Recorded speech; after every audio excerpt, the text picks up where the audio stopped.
Tigilan na natin ang pagsasabi ng ang yaman ay di madadala sa langit. Una, bakit? Pinapadala ba ito? Hindi naman, di ba? Pangalawa, di talaga yan dinadala.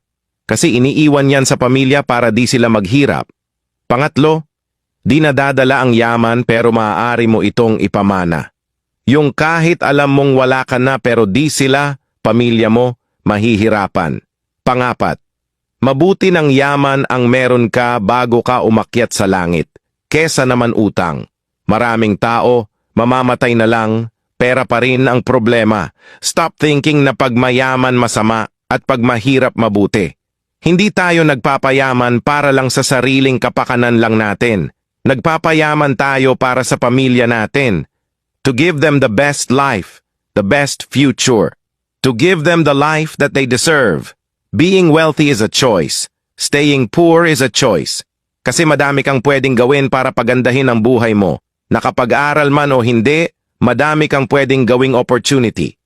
Kung kontento ka na sa kung anong meron ka, try mo tanungin if maayos ba kalagayan ng magulang mo. Kung di pa ba sila pagod at hirap sa pagtatrabaho, try mo ring tanungin ang mga kapatid mo kung may mga pangarap pa ba silang gustong makuha.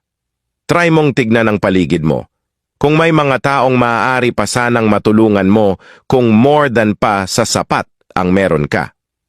A mentor once told me, kung wala ka ng pangarap, sana ipagpalit na lang ang buhay mo sa isang batang may cancer.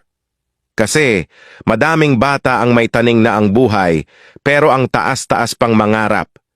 Tapos ikaw na malakas, ikaw pa itong wala ng gustong marating sa buhay. Itaga mo ito sa bato. We will be successful for our families, for our loved ones. We will no longer hear ugly thoughts from people with no dreams in life.